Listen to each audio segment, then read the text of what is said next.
Ripperoo is gonna be here very, very soon. But how do you unlock him? And how will you be able to play as Cortex's very first failed experiment? Let's talk about it. What's up guys, Canadian Guy here, and I am back with a brand new Crash Team Rumble video. Many of you have been asking as to when we'll be able to play as their favorite straitjacket wearing kangaroo.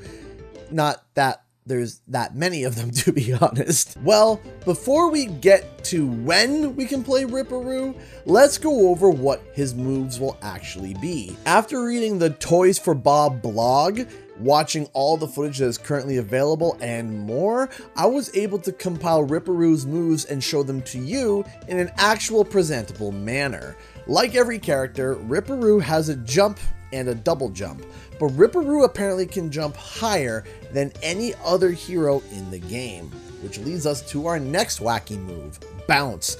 While you are in midair, if you hold the jump button, when Ripperoo lands, he will launch himself sky high. He also can deal damage to those that he lands on while holding the button in mid-air.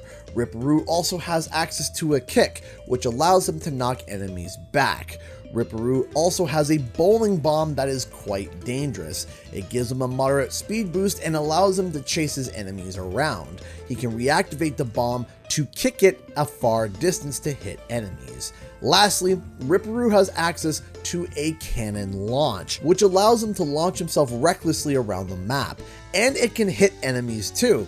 If you want to launch even farther, you can do this by charging up the move, which will launch Ripperoo even farther. I will note that I may have missed a move or two, but that is the general gist of his entire moveset. Now that we have an idea of how Ripperoo will be able to play, when will we be able to play him? Well, I got some very good news.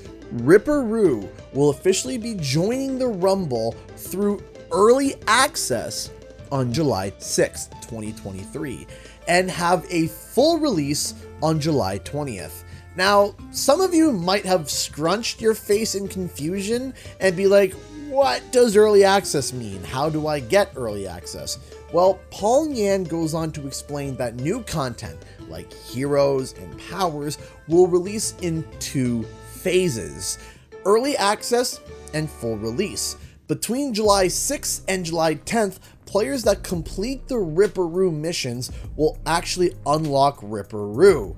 How do you complete his missions? Well, during the period of July 6th and 10th, marbles will randomly be showing up on maps that you play on. When you collect enough marbles, you will unlock Ripperoo. On the way to unlocking Ripperoo, the more marbles that you collect will lead to more cosmetics that are themed around Ripperoo, like an emblem, banner, and music. And if you decide to collect even more marbles after unlocking Ripperoo, you will unlock his emote and 2 skins. Additionally, once Ripperoo is unlocked, 2 challenges will also appear. One is to win 7 matches as Ripperoo, and the other is to KO 5 enemies using Ripperoo's bowling bomb. If you finish both of those, you will unlock a beach ball bomb and a wizard hat cosmetic.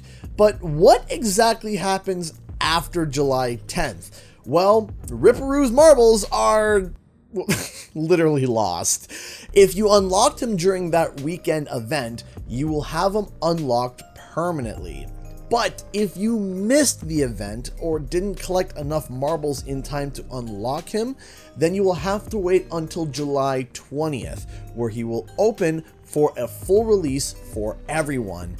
At that point, he will be unlockable by simply doing an in-game challenge, just like all the other characters at launch. Again, it is stressed in the Toys for Bob blog that Ripperoo is available through gameplay only and is not purchasable with any sort of funds. Now, Ripperoo will not be the only thing releasing on July 20th, as the brand new map, Bogged Down, will also be releasing alongside Ripperoo. It too will also have a similar event to Ripperoo's, as you will be collecting fish to unlock Dingodile themed rewards. If you take a look at this entire roadmap, you can see that Toys for Bob will be following this early access theme for powers and characters, shown here with the sticky TNT crate and even engine. But some people are asking, why? Why do a release event at all? Well, two reasons. One, to push for engagement, of course. They want people to sign in and actually play Crash Team Rumble, but specifically during weekends. Every weekend on this roadmap shows that something is happening, whether it's a limited time game mode, event, character, or power, starting Thursday and ending Monday. It's clear that Toys for Bob wants this game to be the weekend game that you play with your friends. And the second reason, and this is me talking because it wasn't mentioned in the blog, but this is what I'm thinking, it's probably due to balance. One full day of playing Ripperoo in the hands of even a portion of the player base grants Toys for Bob more balancing data than every play session that they've had internally combined. This early access to a portion of players that complete the event is going to give Toys for Bob an actual opportunity to make number tweaks and adjustments before Ripperoo actually goes live, just in case he's absolutely busted or needs severe buffs. Now, the next hero that will be coming will be Engine. He will have an early release in August and will release in September. So make sure to subscribe to stay tuned for more information on him. Thanks so much for watching, and I'll see you guys in the next video and or live stream. Bye-bye!